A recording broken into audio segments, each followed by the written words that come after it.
Develop a fortune state of mind. Time for a date with. Time for a date with. A date with the Dorseys. Hey. Welcome back to another Date with the Dorseys. I am Dr. Jatan and Floyd Dorsey. the fourth. That's it. Together we make Dim Darn Dorseys. Who are we? Dim Darn Dorseys. One more time. I said Dim Darn Dorseys. They like that bravado. Go ahead. So we are back for another episode. So hopefully you've been tuning in. You've been sharing, liking, loving, downloading. All that action has been taken on our episodes and on our page. You can follow us on Instagram and Facebook at Dim Darn Dorseys or at Date with the Dorseys. So make sure you check us out, give us some love, show us some love. Whew. Sometimes you got to get all that housekeeping out the way before you jump into the fun part, right? That's it. But we've done a host of topics, right? And you probably, if it's your first time, you're probably wondering, well, what do you guys talk about? What is the premise of Date with the Dorseys? Well, I can tell you and I can reassure you that it's not all about relationships just because we said Date with the Dorseys, right? This is just the time that we have selected to share our experiences, our education, just share us together with you. And the reasoning behind that is because we want to encourage all of our listeners, and even those that haven't found us yet, and they will soon to be listeners, to develop a fortune state of mind. And what we mean by fortune state of mind is that you will become a holistic you within the realms or the aspects of the 5 F's. And those 5 F's are family, faith, finance, fitness, And? fun. And? I missed one? No. Fun. Fun. I did. Fun. You There missed you it? go. I want to hear it again. Oh. He just likes to hear me vibrato, I guess, y'all. But nevertheless, that's what our episodes are all about.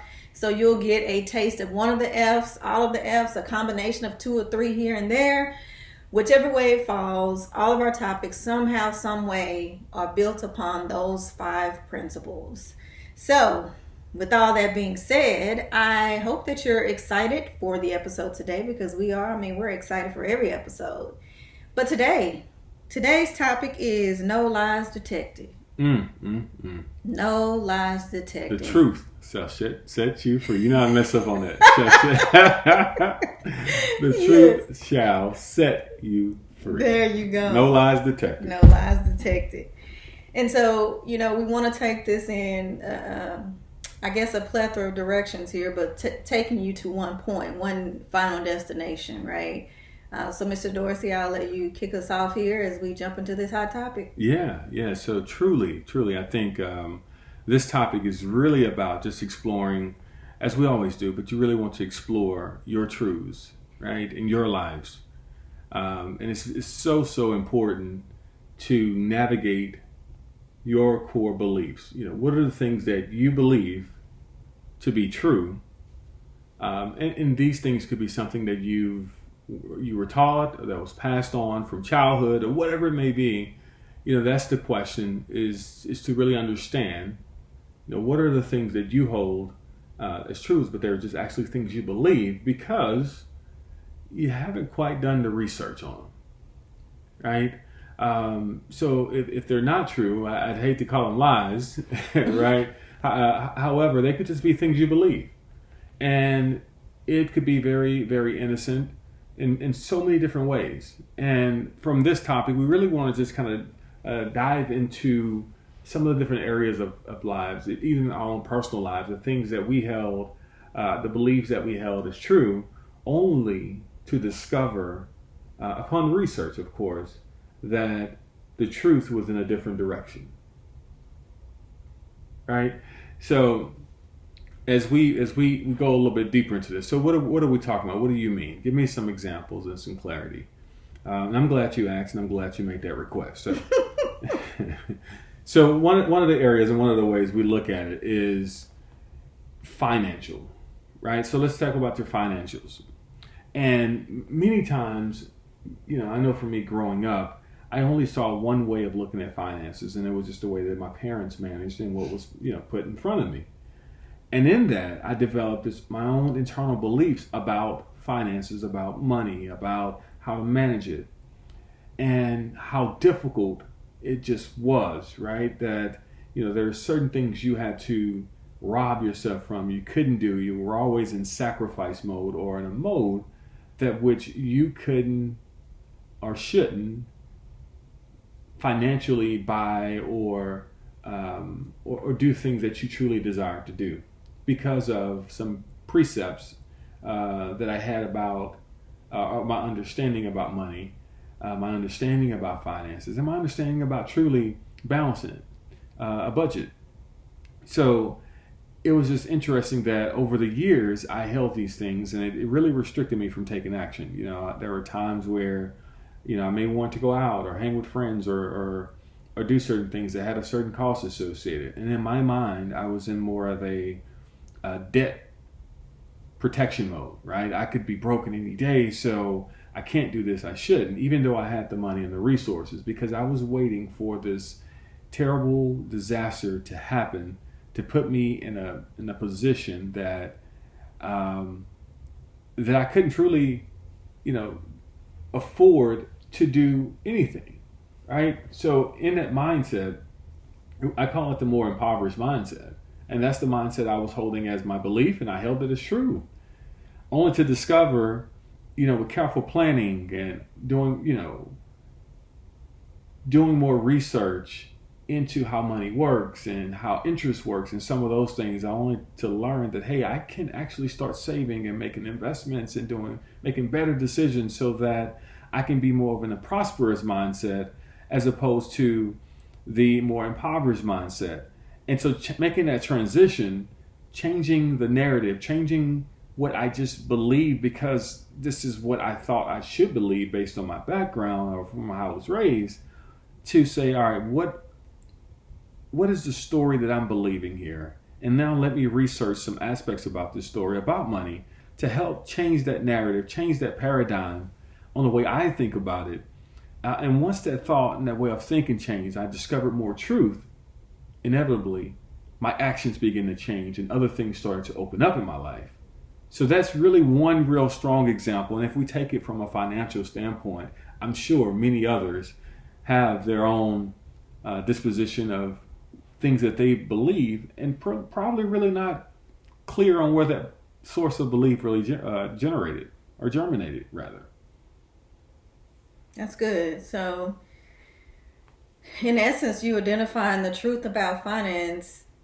I think in the story that you shared and what I gather from it is that once you did your own research and you discovered the truth or even a different perspective on finances, and then you therefore applied it in your own life, you began to manifest certain things that made you realize, oh, there is a different side of this thing, right? Yeah.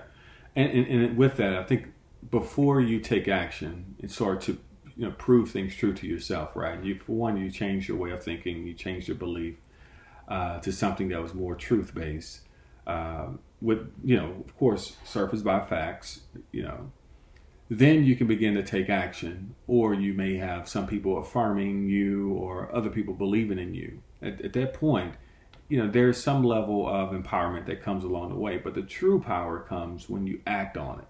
And in that way, you move beyond the realm of just needing affirmations or affirming to yourself, but you actually have tangible, lived work experiences to build your foundation on. And that's truly it. If you're operating in the sense of just blind belief in some areas of your life that you really haven't never questioned, you certainly, when faced with those terrible challenges, it's hard to really grasp on what you really have, what footing you have to stand on your foundation. So not to say disregard your I ams, but to say in your I ams, dig deeper to realize and understand what it truly takes to achieve that. So you're not just always saying I am or I will be in the future, but I can actually foresee this manifesting because I know what to do to get there. That's it. It's I am, then it becomes I did, or once you become, you have some action that's invoked with that, right? So just verbally saying the I ams, yeah, that's great, that's cool. I think that's a great start, but transitioning that into the action that you can start to live on those truths that you once believed to be a little bit different. Yeah, that made me think of your think, be, do, have. Think, do, be, do, have. There you go. That's it. That really is the framework. To think, do, be, do, have. And maybe one episode we'll revisit that and do some more unpacking on just that topic as well. So on this topic, right, we're talking about, making that mind shift. Some of the things that you'll run into, right, is the cognitive dissonance. That's something that we've all faced, and probably if you haven't faced it, I'm sure you will. And that's just the sense of, I have this firm belief, and I never intend on changing it. And no matter what is presented in front of me, I'm going to, no matter how much truth is brought to me and is presented, and I understand it and I can receive it, it's still challenging for me to change and shift my way of thinking, right? I'm just not connecting with that truth. And again, these are internal things that, we hold, right? So just a case in point about another story, if we're talking about from a faith standpoint, right? I know, Jatan and I, we talk about this quite often, and just about, our faith and how we build and things of that nature. But there were some things that, some years, and we can both relate, that we had the notion that, you just pray for something and it happens, it becomes, right? That's all you have to do is just pray and it goes away. And as you look a little bit deeper into things, you realize the context and the understanding of prayer and the power of it. However, what's even powerful is the action that comes behind it, right? So again, that was a shift, and changing from just the sense of just praying for something to happen to realizing that you are fully capable, you have the power, you have everything you need right now to take the first step and to take an action. And so that shift really opened us up. And I sometimes joke and criticize Dr. Jatan for being such a quick start in so many different ways. But again, I think that for her, it turned the corner so much that she just never really waits to to really get things going so much to say she just wants to take action now, right? There's no sitting and waiting, and I'm just going to wait for this or just pray and wait for that. But again, activating that faith into action. Yeah, I like to get going. I need to know if this is going to work out for me or not. And then otherwise I'll be in my head. So that's my way of finding my truth, is taking action. And each step develops and creates and open up doors for me to realize certain things that I may not have known had I continued to stay in my head or even researching, right? So I think the taking action, the quick start piece of me is that part of me that wants to find the truth quicker rather than later. So either I can decide to continue with this thing, whatever that thing is, or I can decide that it's not the right thing for me. Yeah. I think you have so much experience, I'd say, on research. And particularly, I remember going back to when you were completing your dissertation.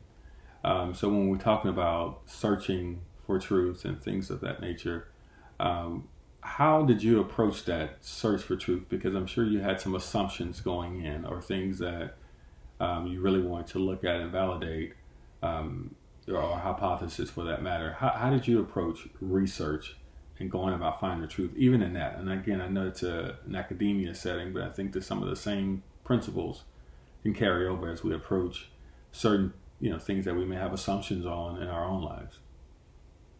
Yeah, that's a good question. I think it started with understanding, or with my realization that undergraduate was a time for you to be fed information. A master's was a time for you to be fed information, but for you to regurgitate it in a more creative way. And then when you get to the doctoral, it's kind of an expectation for you to create. But even in your creation, in order to obtain credibility, it was important for you to find the facts to support those things that you were creating, whether it be for or against whatever those thoughts were. And so during the dissertation process, I mean, I got frustrated because that was my first time really technically writing a book. So I had to do a lot of digging, and I'd say my initiation into that process was more so of a on-the-job training.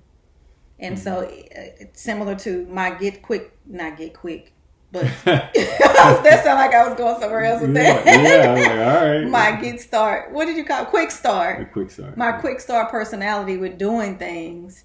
I'd say that in that instance or in that experience, I was a quick start as well because I was like thinking of the end.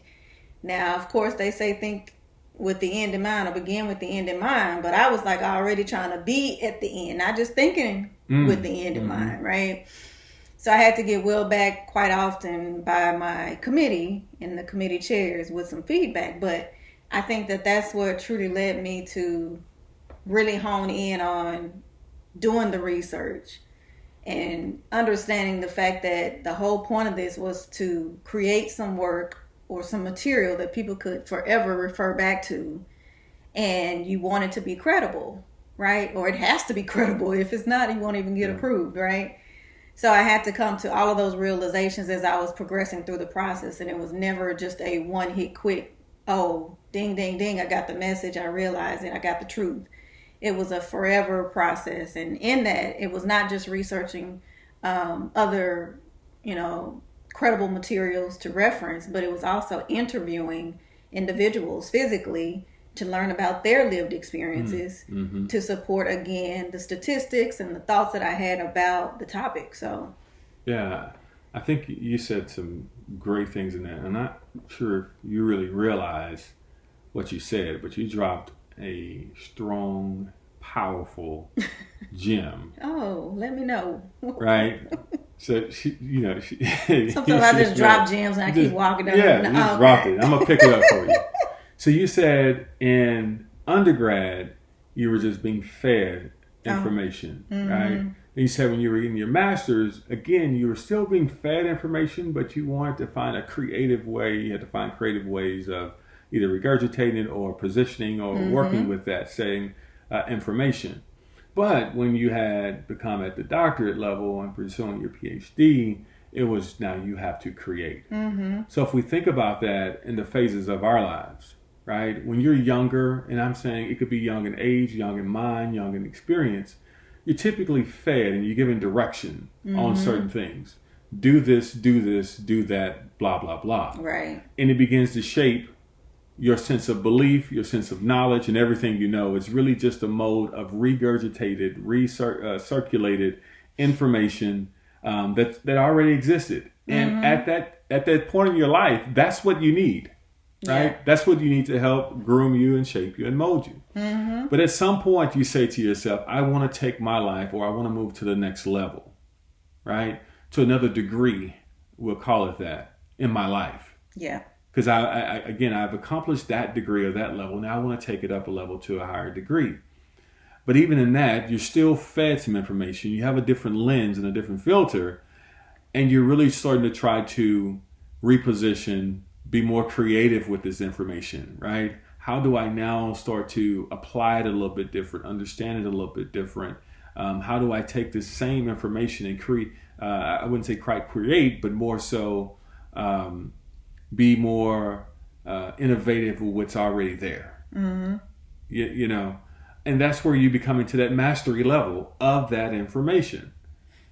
For those who are looking to take their lives to that next degree, right, to take it up a notch, now we're saying, I understand what I've been told, right? I've even creatively shifted, maneuvered, and moved things around at the mastery level of what I've been told. I'm good on that. But now the question is, in this point of my life, what and how do I create to add something new to the whole general body of knowledge, right? I want to go out and add to this pool of knowledge that the person that's at that first degree can then begin to learn from that new body of material Absolutely. and then trickle up, Yeah. go from there. So again, I don't know if you realize what you said when you said it, but I think that that's so powerful if we can see that in so many different ways Yeah. across our lives. Yeah, I appreciate you for highlighting that and emphasizing each stage, because I took that for granted, because again, I learned that through my process, just through the experience, right? And having to realize the difference in the levels. As they say, there's levels to this, right? That's it. And even through my master's degree, I didn't, receive it that way, or think of it that way. And so it took me to go through all of that to get to my doctoral studies to say, oh, really? That's how it is. I mean, even just from the test, I'm sure as you've taken it, undergrad, it was, did you memorize these lessons? Exactly. And then regurgitate and pick the right one, right? It's really Yeah. based on your memory that's helping Yes. shape you. And your master's, it's similar. And Maybe you a may have a little- thesis to do. Right. And it may be tougher information. More more but complex. it's more complex, right? You've grown bigger, so you can be stronger, right? Yep. You should be stronger to take on more. Yep. But we still want you to find a creative way to give us this information back that we gave you, but with your own spin, from your own perspective, right? It's forcing you to start to think on your own, Yep. but in the same lens with the similar information. Absolutely. But it's just amazing how now take it up a notch, and where are you creating? Are you adding to this body? Yeah, so for many, it's like it's not only a mindset shift, but it's a overhaul shift. Like it's really redirecting the way you think, the way you came into the program, what you came into the program expecting. So it really creates, you come out a different person. Right? As won't far as leave your here like level you of came. thinking. Right. And so I think that really weighs heavy, not only in my life, but also as a professor now as well. And it's something that I really drive home to my students year in, year out. When you're writing these papers, and keep in mind, I teach master's courses, but I'm giving them this information now. So look, if you do or do not decide to go to the next level, this is still good information for you to have. Like, That's it. do your research, find the truth. Don't just write a paper and send me something with all of your opinion. That means nothing to me, right? So what did you do in order to back these thoughts that you have? So it's not just about your opinion and your experience. That's it. I really, really like that example. It's strong and powerful, and hopefully the listeners are able to cleave to it, or at least eat the fish and spit out the bones. Better yet, speaking of eating, Okay. it brings me to just the same principle, the same topic on searching for truth. It's just more of a story, a quick story. And I'm sure we've shared it before in one way or another, but I do want to lay this upon you. So it was the day before Thanksgiving, and the family was getting together, and the husband was down with his wife, and they were preparing, the turkey for Thanksgiving. So it's the night before. It's important. And so the husband said, look, I'll take care of the turkey. You just, start working on the dressing, or for some who may not eat dressing, maybe a stuffing or something to that effect, right? Mm-hmm. So, and in doing so, the husband started to, of course, season the turkey and to prep it, and then begin to put it in the pan. And the wife said, oh, wait. Before you put that into the pan, you got to cut off the arms and the wings off, right? The legs and the wings off of it, so that, it could taste good, right? And so the husband was a bit perplexed, like, look, I don't understand what you're talking about. It's the whole turkey, and I'm going to cook it. You just cook the turkey that way. We want to cook the whole thing. And the wife was very adamant. She said, no. How in the world would you just put the whole turkey in there? The way you make the best turkey is to cut off those legs, and you got to cut off the wings. Please, just listen to me. My mama did it like this. Big mama did it like this. This is how you make the best turkey. So anyway, time went on, and the husband was still like, look, he was just, wasn't very clear on this. So she said, look, I'm going to call my mom, and I'll let her tell you the story. I mean, tell you how to do it. Oh, okay. Right? So he called the mom, and the mom said, hey, what's up? What's going on? So the daughter's, look, hey, mom, would you please tell my husband the way you make the best turkey, how you do a turkey is you cut off the wings and you cut off the legs, and then you put it into the pan after you season it to bake it. Wife's like, the mom was like, yeah, of course. that's how you do the turkey. And the husband said, look, mother-in-law, all due respect, I love you and I love your cooking. However, it's still not clear to me, and it just doesn't make sense, right? So the mom said, look here, you know what we'll do? We'll get Big Mama, which is the grandmother, on the phone. Look at here. Huh? Look at here. We'll get her on the phone. And so they call the grandmother. The grandmother picks up and says, they're all on the call and said, hey, would you please tell my husband the way you do a turkey is you're supposed to cut off the wings and you cut off the legs and you put it in the oven after you season it. That's how you do the best turkey. And Big Mama said, yeah, that's how you do it. And so the husband's like, hold on, wait. I have 3 generations here, right? And you all are saying the same thing. But I'm still not clear. It just doesn't make sense as to why. So the husband said, look, talking to the grandmother, said, hey, would you help me understand why do you do this? Mm-hmm. So the grandmother said, look. I already know where you're going. Yeah. The reason why I did it is because I never had a pan that was big enough to fit the whole turkey into. Yes. So I had to cut off the legs and I had to cut off the wings to fit it into the pan. Mm-hmm. Now, granted, I'm a great cook, so whatever I do is going to be good, right? So they were able to enjoy the taste of it, not really knowing the reason why, it appears. So if I had a pan that was big enough, I would have kept everything all together. And so at that point, everyone was in shock, right? Because no one really took time to ask those tough questions about things that were just passed down and passed down and passed down. Never really said, hey, let's search for the truth here. Let's understand the reasons why and the things that goes behind some of the actions that we're taking. Mm. And so at that moment, it was a very profound moment for all of them. And so truly, at that point forward, they began to cook the turkeys with the whole thing in there. But again, what are some of the areas in our lives that we just have passed down and taken as truths, right? It could be in terms of your fitness and your health. There are certain things that we should have in our diet that we don't today because we just never experienced it before. Or there are things that we should take out because we know generation after generation, it hasn't been healthy for us. Because first, one generation had challenges with heart disease or diabetes or whatever it may be. Yet we're still carrying forward some of the same ingredients and the same dishes and so forth and so on and on and on. And this cycle goes until someone stops, takes a minute, and just asks the question of why and do some research to understand the whys behind it. Wonderful, Mr. Dorsey. Wonderful. That was awesome. So here's the thing. I can see that being used in corporate as well. Oh, yeah. That's a great point. Because you will hear that often, right? Why are we doing this? Well, because we've always done it without really knowing the ins and outs of why it even originated, or even looking into the fact that it's not even benefiting us any longer. So I think that was an awesome story, a great illustration of how asking why.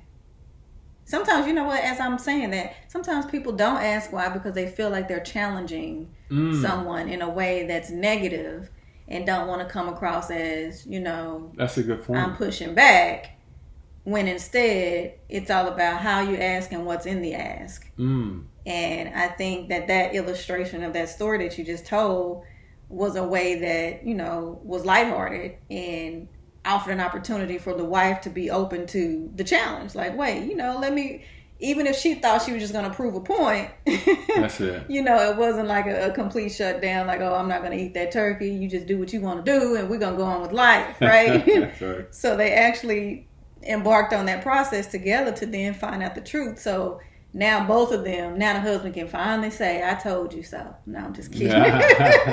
But no, with it, I think the question, the point you made about asking the question why is key, because it's sometimes when you're in that first stage, as we were talking about, getting your bachelor's degree, you ask the question why is because the answer would typically be because I said so, right? Through some point in life where you may not feel that you have the power position to even question or even ask the question, but at some point as you're transitioning, you have to be able to ask those questions. And again, not to be confrontational about it, not being disrespectful in any way, but I think it's important for the overall understanding to draw out the true principles and meanings to things. Mm-hmm. That's good. I enjoyed this topic. So I know you did your story already, and we usually close out with a date with a dose of Dorsey's, your own date with the Dorseys. So you get a dose of Dorsey at the end.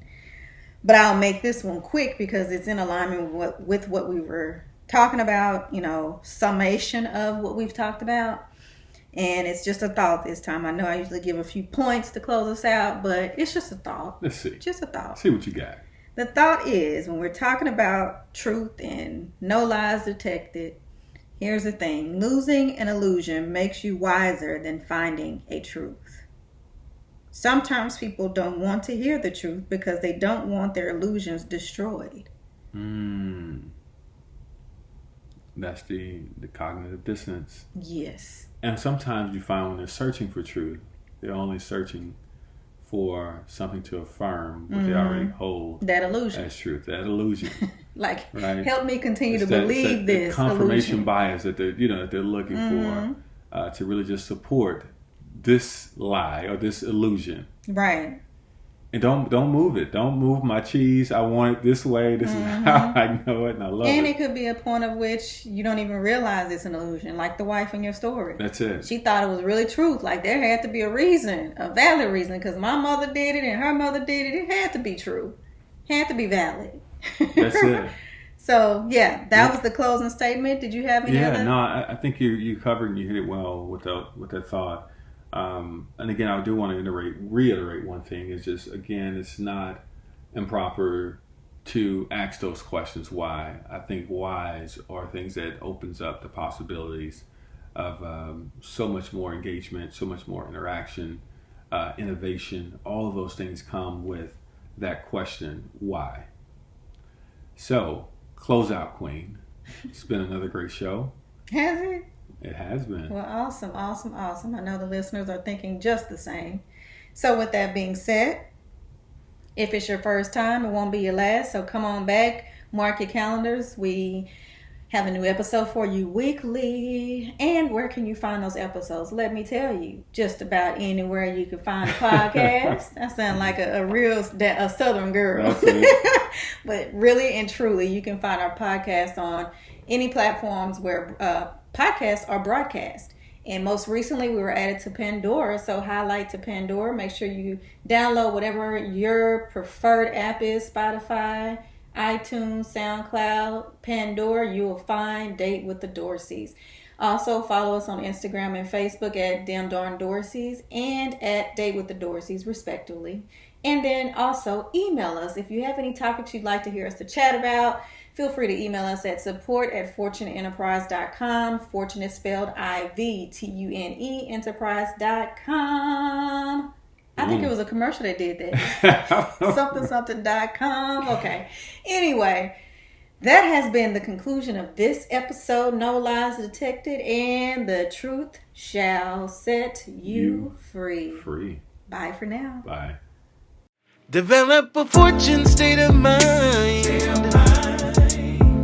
Time for a date with the Dorseys.